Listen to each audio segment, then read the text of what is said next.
we're at $2.50 or whatever. So you got $1 in the cornbread. You got the wrapper, which is another 4 cents. I mean, so really we're only making, 80 cents an order of cornbread. And that's if we sell it all. I do $1.50 a piece. So I'm at like 54 cents. Yeah. So, but yeah, then if you have a day where you don't sell cornbread, I mean, it's easy for you not to make money on cornbread, Sure. Like we got to sell at least half of it every day. Absolutely.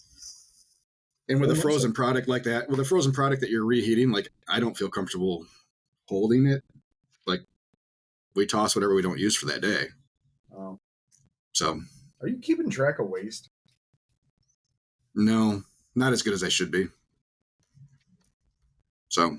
Isn't that a write-off? Which we really need an accountant. No, I understand. For legality reasons. So, in my opinion, you can only write it off once, right? Yeah, cost of goods sold. Cost of goods sold, or you're gonna write it off as waste. Yeah. So we write off everything on the front end. Yeah. So cost of goods sold is what everything is. It feels double dippy to me to then also, but you can write off the full retail amount then if you do it as waste. True. Which is better. Yeah. So, like I said, I think we're at the point now where we need to start consulting an accountant and probably having somebody do the books for us at this point. Because I know that we are not making what we probably are not. We're paying too much. I'm almost positive. Paying too much. I know there's things that we can take advantage of that we are probably not taking advantage of. So loopholes and such. Justin. Loophole. Sorry, go ahead. Justin says, why do you want to separate where your sales come from other than just wanting to know? Our different company and food truck are two different entities that feed into the same LLC. Yes, correct. So it's not a separation on the back end. So it'll all be one company still. So we'll have the umbrella company, which that's a whole different thing. So it's going to be, we're going to create a separate entity that everything else will be underneath of. So the new LLC will actually be Hans Hospitality and Entertainment, which then everything else will be underneath of. So everything funnels into the same one. So for what we're talking about with separating, it's just location based.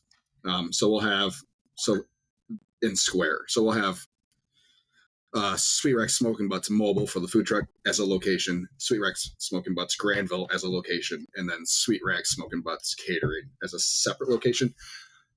Why we want to do that is because for staffing. So those days that we are running all the things. So let's say we have the storefronts open, we're running the food truck out at a different event. And for whatever reason, we have catering. So depending on where our staff are working those days, they'll clock in and out into those different locations. So that way we can track labor percentages for each of those. So you need to prove profitability on everything. So the only way to do that is to have accurate sales, labor, and everything else. Plus, we don't want to split tips. We don't want it to be one giant pool of tips. And since Square separates that based on location and who's punched in, so those people working the truck, we don't want to have them split their tips with the people that are working in the restaurant and vice versa, and catering. Hope that makes sense. I keep a spreadsheet for myself so I can see what catering versus food truck does. Yeah, and for catering, that's just for me and my OCD-ness. I like to have it separate, and we're likely going to pay those people that work catering. If we hire just catering staff, they will have a different pay structure than everybody else. So, hope that makes sense. It does. Not saying that my way is right. I think there's just a lot of different ways you can do it. For me, I need to be able to make sure that each division is profitable. So for me to be able to have labor funneling in there, sales, refunds, all that stuff is just taken care of. I'm fine paying the extra location fee of, per location of what, $20 or $25 a month or whatever from Square for a second location. I'm okay with that. So.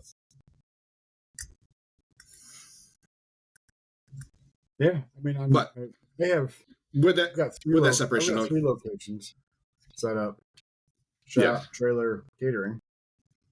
Yep. So I think it's the only way. It's really the only way to do it. And I'm hoping that I haven't played with it yet, and I need to start playing with it to make sure I can get everything set up the way I want it to. That I can assign different positions. So when you clock in, you can also choose what your position is. Yeah. Location and position. So I'm hoping that we can, I can do some different things. Do you use Square Teams? Yep. Yeah. Yep. I do all my scheduling through there. So we'll see. Right. There's a very good chance that all this changes after we get rolling in the first couple months. I'm like, let's do this a different way. But for me, in my brain, this is the way that it makes sense for me. So, it's no different than, in your fast food world, each location came as a different, every storefront was its own entity. But it all funneled into the same spot. Will equipment be on a holding company? I'm not sure I know what you mean. Talk to me like I'm a 5-year-old. Are you? We talked about you leasing it. Are you then leasing it from a holding company to then pay the lease payment to somebody else? So are you basically renting it to yourself? No. What about your building cost? Are you renting it to yourself? No. So all those expenses will be directly to that location when we're doing. Yeah. I think that's what right. And that makes sense. Yeah. I get that. Yes, I get that. So really it would be the truck leasing, and we could do that way, where the truck is leasing a portion of the facilities, which would be how that would work. And I don't like it because it's way too much accounting to keep. And it doesn't matter at the end of the day.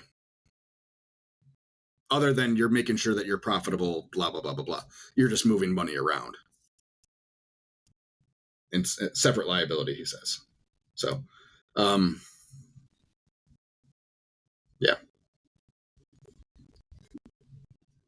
don't know. I always hated that because we had to deal with that in my corporate job. It was such a pain in the ass sometimes, where we had to designate what assets would be used a percentage of the time by each division of the company, so they could split up the cost of the equipment. And everything's underneath the same umbrella, It just seems like a headache. And that had some government. There's some government hands in that where I was, so they had to prove with grants and everything like that. But for what we're doing right now, it feels like, and sorry Pam and Denny, when you're listening, it just feels like moving money around for the sake of accounting. When at the would not risk trailer, right? So the trailer's protected. Ish. So if the restaurant goes belly up, I get what you're saying, Steve. You can't expand and expose the old divisions that got you there to that. So,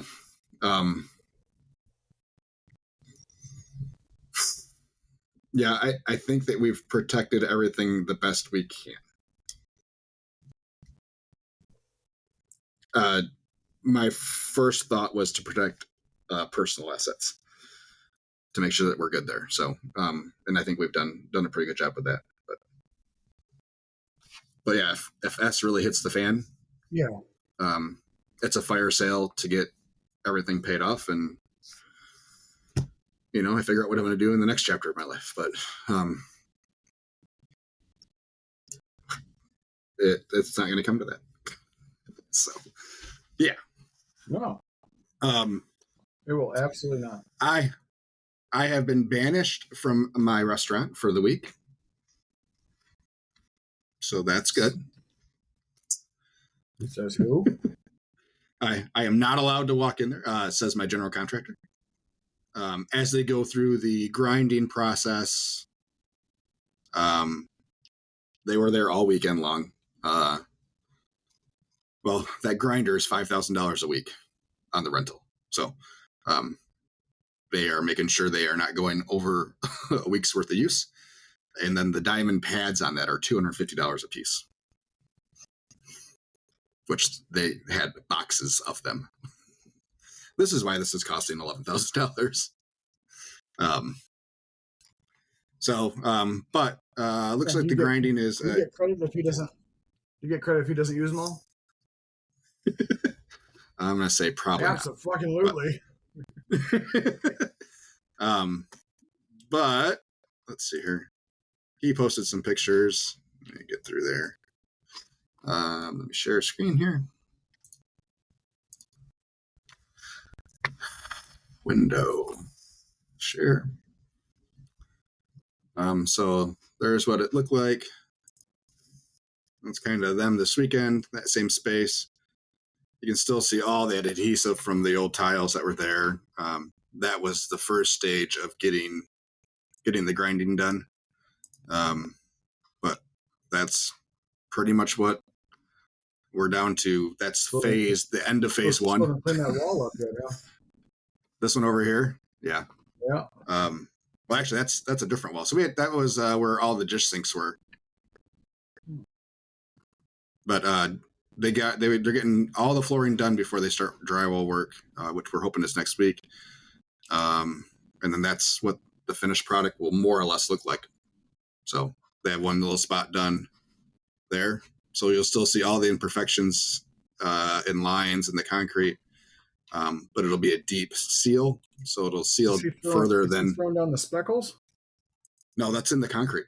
Oh, okay. So when you grind down the concrete, you actually get down to the stone level. Yeah. So that's all the stone in the concrete, the aggregate. So it actually will be, the sealant will be deeper than just the top of the concrete. So once they get all that in, they get it sealed, and then they will fire that thing with some blowtorches to get it to cure. And then it's a 2 to 3 days that we can't even be in there. So, and walk on it. What's the, oh boy, what's the word I'm looking at? All right, this is going to sound really, really dumb, so you're going to have to bear with me on this. No problem. What's the slippery factor? I mean, it's not going to be, it will have a little bit of texture in it. That's what but yeah, I mean, if it gets wet, yeah, it's going to be slippery. So we'll have, I mean, when we get to like winter and stuff, we'll team up with Cintas or whoever, and we'll get some runners, probably down in between the tables, right? Obviously right at the front door. Especially we'll just have to in December. Yeah. So we'll have to keep an eye on it for sure. But he's not expecting it to be super slippery. There'll be some tack to it and some texture to it still. That'll keep it from being really slippery. And as far as the kitchen goes, it's going to be all rubber mats back there. More for relief than for slipperiness, but so any traffic areas will have the rubber mats down. So, but we shouldn't get any real staining in there. It should be pretty durable. And it was the most economical choice for what we did. So, but yeah, it's coming along. We're at the point where we should start to see some pretty significant changes. So progress. Yay. Yeah, he fully expects that we'll be ready to go mid-November. That they'll be done. That will be. He says he expects we'll be. He said he fully expects that we would be waiting on equipment for it to be a completed project versus waiting on them. So, yeah. So I gotta touch base with Old Hickory to kind of see where we are at with that. I lost your audio. I can't hear you. And Skippy's out again. Oh, you're back? Hello? Skippy's angry. Oh, there you are. It said that too on me, and then you were back. Okay. Sure, try to refresh.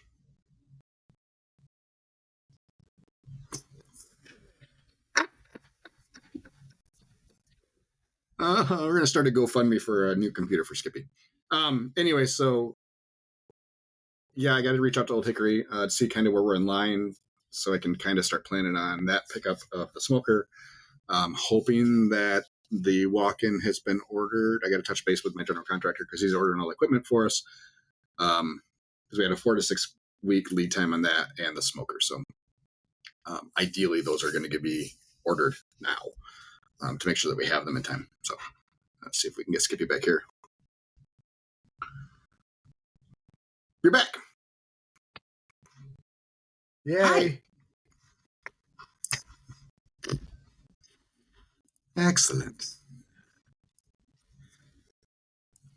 Anyway, I was trying to say that you're farther away or farther close to your goal than I am, or closer to your goal than I am. That's what I was trying to say. Yeah. So yeah, I got to reach out to Old Hickory, see where we're at in line, see if they can give me a better idea if I'm closer to the 4 weeks than the 6 weeks, just so I can plan pickup and everything. Angie's got one more surgery this year, right around mid-November, so timing's everything. Isn't it always? But yeah, absolutely. Fantastic. So yeah, we're things are moving. Things are gonna, I think, really gonna start changing in there. I know it looks like there's a lot of work that needs to be done, but none of it's super time-consuming work, kind of thing. So, the floor was the big one. Once the floors get done, all that the drywall fixing and sanding and everything and paint, it all goes quick. Wainscoting will all go quick. We don't have a lot of intricate corners and things that we're doing a lot of custom work in. Electrical, plumbing, all that stuff will be pretty quick. Yeah, it should all start to come together pretty quick once we get everything approved. Signage is underway. We're hoping 4 weeks we have a sign on the outside of the building, somewhere in that vicinity. For that $14,000. But it can only be a certain sign, right? Like type of sign. Like you can't. Yeah, so we had to have. I'm losing my track of mine, but so yeah, they don't have the boxes with the slide-in sheet of plastic in them. They all have to be the new style where it's all kind of 3D and stuff like that. So yeah, it's definitely costing me more. But it'll look hella nice, Hella nice. Our logo 3D'd with pink, black backlit is going to look pretty snazzy on there. So, with a big giant green barbecue next to it on the other corner.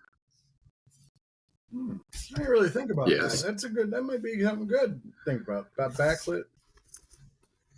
I think that's what we're ended up with. Mine's a sign box.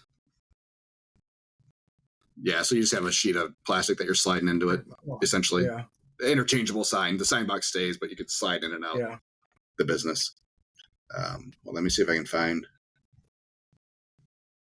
Oh, Fido. Why can't I find? Jesus criminy. Here.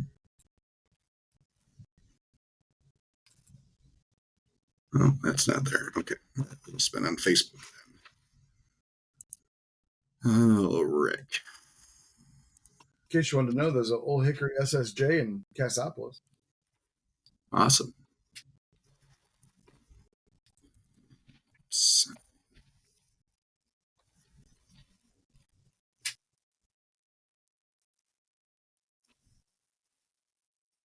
So I'm going to pop up my screen. This will be the general idea. We're not getting our sign from here, but the visual is the same. What this will look like on the building.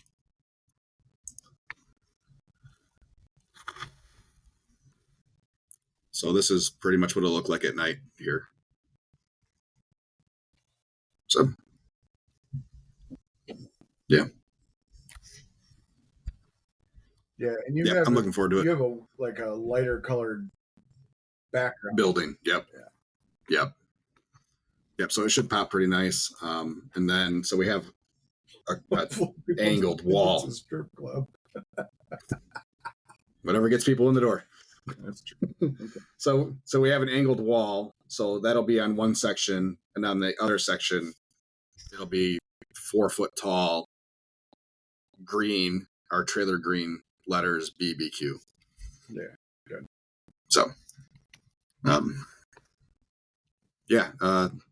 looking forward to everything, man. Things are going to be moving. Hopefully we have a better roadside week this week. We got some private events, which should help. For sure. But yeah, it should. We do have some stuff, so I can't wait to see what your new menu looks like. I'm excited. I don't think we're taking anything off. We're going to add some dessert. Hoping apple crisp will be on there permanently. Some of our specials will be permanent additions. So like loaded mashed potatoes we'll have every day. Those pork belly tacos we'll have every day. Would really like to get some collard greens in there.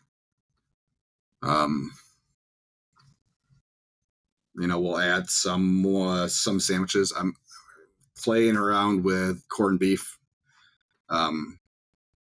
corning our own beef, and then doing some Reubens and stuff like that.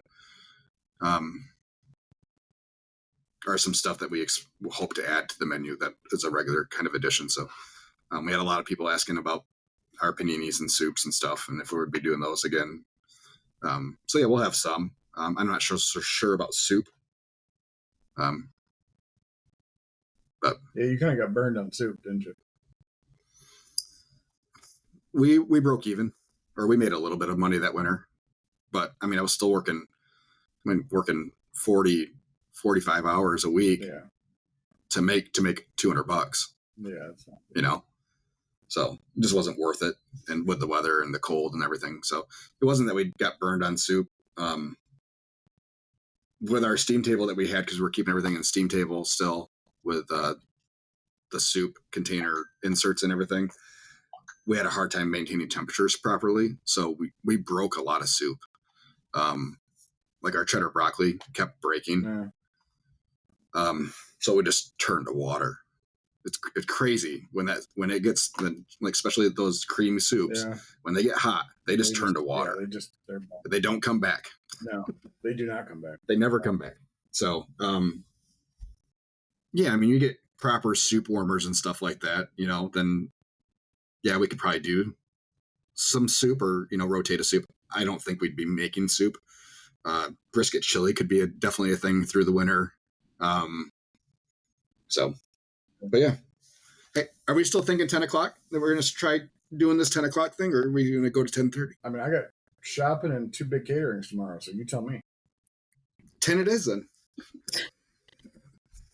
I think us moving to just an hour, I think works pretty good. So I'm interested to see. So are you thinking about any type of traditional barbecue?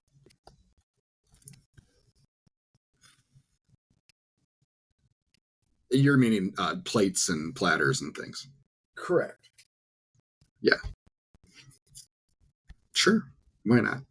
I just asked. You keep asking me. I keep answering it the same way every time. So. Well, I believe I don't know. I don't know what answer you want me to give. No, I believe you gave me a no. You said your menu isn't going to change much. Well, if your menu doesn't change much, because you said last time I asked you, you said you already have bulk meats on your menu now. Yeah. But I did. Mm-hmm. That's all I was asking. I don't know. Brisket tacos, by the way, go really. Traditional for who? when people walk into a barbecue place, it's what they expect. That's where I go with it. Give them what I don't expect anything when I walk into any restaurant. Other than if I walk into a steakhouse, I'm going to get steak. If I walk into a barbecue restaurant, I expect that there's going to be brisket and pork and stuff available. As far as how it's presented to me, I don't make any assumptions before I walk in. That's a barbecue snob thing. And that's a barbecue person thing. So all of us that cook barbecue, all our competition people, they expect certain things when they walk into a barbecue restaurant. You know? Okay, I didn't really think about that. That's who expects that kind of thing.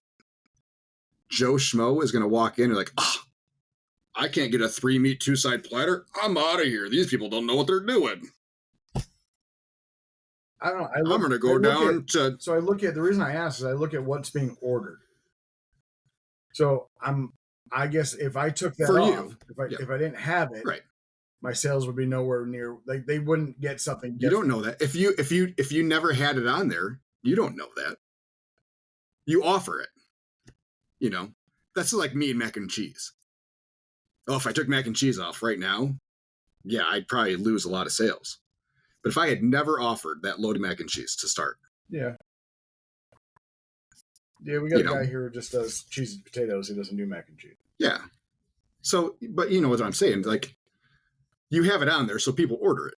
If it never was on there, you can't say that you would be out of business because you wouldn't have had those sales at all. All right. You don't know that. So for next week, once you, I would love to know if you have a good way to start tracking your inventory, as far as like what you need to buy for now 2 locations. And no, I don't. I'll answer that right now. Are you gonna go light on purpose for the winter, and literally try to sell out by early dinner time every time? No. Are you going to experiment with other holding methods or anything like that where you could,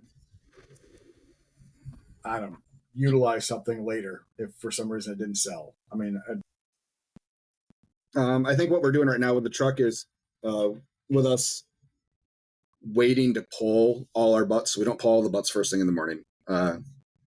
So we usually have 1 or 2 that we don't pull. If it's for whatever, it's a slower day than expected, then we will pull them and fridge them immediately. But I think anything that's like, especially with pork, if you're holding it after it's pulled for long periods of time, it's just not going to taste. Yeah, it's not going to taste the same. I fully believe that with brisket and everything too. It's just not the same. You got to get into the fridge immediately when you. Yes, I agree. With that being said, I don't expect us to, at a minimum, we'll pull 1 butt at a time in the restaurant. We'll pull a butt to order, essentially. For sure. I wouldn't mind cutting brisket to order for sandwiches. Sure. If we can make it work. But as far as different holding methods, I don't know. I don't think so. I think we're going to run it like a lot like we do the truck. And once we start getting patterns, it's going to be hard for December because I fully expect us to be busy the first 2 weeks. We're going to have a lot of people that are going to come in. A lot of our regular customers are going to come in. Those first 2 weeks, I expect us to be busy, and we will cook appropriately. You know, we're going to plan on $3,000 to $4,000 a day in sales, hopefully. And are we going to throw away a lot of food potentially? Yep. But those first couple weeks, if we sell out, it's going to be because we were busier than we could ever have thought we were going to be, you know? Yeah. But when that first impression for everybody else coming in, like it's one thing for our customers to come in and it's like, oh, we're out of food. They get it. But in this new community where we're really pushing this opening, like that first impression has got to be on point. So we're going to cook too much food those first couple of weeks. Once we can, and then we move into Christmas and New Year's right after that. So it's probably going to be slower. So yeah, we'll probably start to scale back a little bit that next week to see, okay, where's it going to die off a little bit? And then I think January we'll probably start to get a decent pattern, but that pattern's only going to do us any good the following January. because we can't compare February to January. Yeah, no, for sure. Because, I mean, that's just the way the restaurants work. So, you try to, okay, we're trending a little bit busier. You keep track on transactions and sales and stuff. You can kind of feel where you're going, but yeah. So we're going to have the growing pains and we're going to figure it out. But as far as keeping track of inventory and stuff, we definitely going to need a system in place. Because we're still going to have a storage unit. Are you tossing your brisket? That is clear. Yeah, but it's only fat. I didn't know how. Yeah, we don't have how aggressive you're getting. We do not aggressively trim our briskets at all, and that helps. I mean, because we chop it. We're not doing slices, so we're able to use more of that. Sure. So yeah, the only thing going in the trash is fat. And yes, I know we could be using the fat. Blah blah blah. Liquid gold. So last side note. I got to talking, yep. And then we have something from Jason too. Oh, so go ahead, Jason. After you're done. Okay. Why conform to what the experts think the way barbecue should be served? Serve it how you want to serve it. I hate when people say that. What style do you cook? Why don't you cook Texas brisket? It's my style. I that part I agree with 100%. Yeah. And I think it's the same thing with restaurants. This whole traditional barbecue. Traditional to who? Well, me serving chopped brisket to people isn't traditional. I absolutely understand. Yeah. That, so, but yeah, are we gonna? Is there a potential that we get more into? And with so we do like a brisket platter with 2 sides. We're getting back into that meal section, and maybe we do that. Maybe we do offer a sandwich aside and a drink for a different price. But because I know you weren't everything a la carte has worked for us. What's you that? Weren't big on meals on the truck. We just didn't sell a ton of them. Which I always wondered. Like whenever we do that, we sell a ton of them because it's just it's easy. But I don't know. Anyways, what was your last point? And then we'll get going.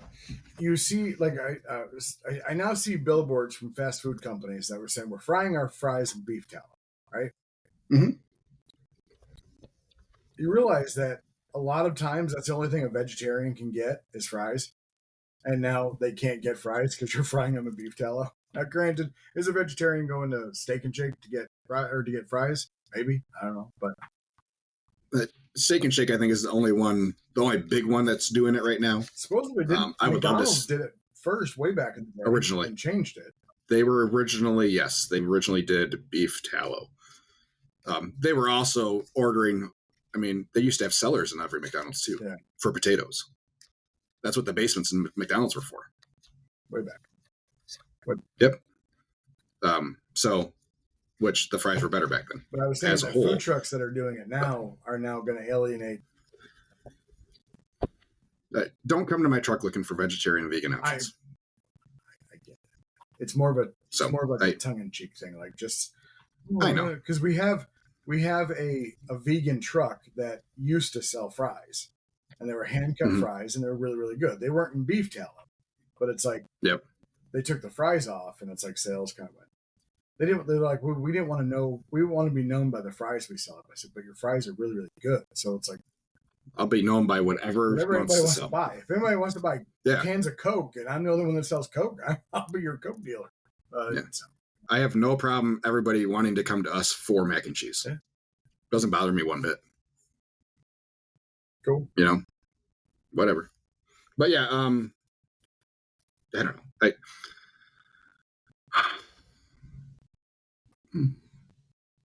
It's one thing if you advertise vegan and vegetarian options, then to take those options away. But we're a barbecue truck. And there was a barbecue restaurant / truck in Grand Rapids that did vegan food. They did smoked jackfruit and offered it every day. And then they started doing some Impossible Burgers and stuff like that. So if they were doing that and then took those off, then yes, you're alienating people. Yeah. But people that walk up to us expecting vegetarian and vegan options, I get it that we're not going to be for everybody. Mm-hmm. I get it that it might make it hard if you're in a group of people or, a man or a couple. Yeah, I get it. Yeah. However that configuration is, that we might lose that other person. I did put me and GF on my menu for things that are vegetarian and gluten-free and whatever. Yeah. people do appreciate that when they can't get mac and cheese, but they can get cheese and potatoes. So yeah, gluten-free option. And they can do loaded cheese and potatoes. Yeah. All right. Anyway. All right, everybody. Have a good day. Have a good week. We'll be back next Monday, I believe. 2 thumbs up. On Columbus Day, or Indigenous Peoples Day, or whatever that day is now called. It's Columbus Day on my calendar. I prefer Columbus Day. Still calling it. Yeah. Oh, my granddaughter's crying. I can hear. Cute. Cute shit. All right, everybody. Have a good week. Have a good sales. Can't wait to talk to you all next week with more updates on everything. Bye. Peace out, dudes. Ooh, nope, that's not what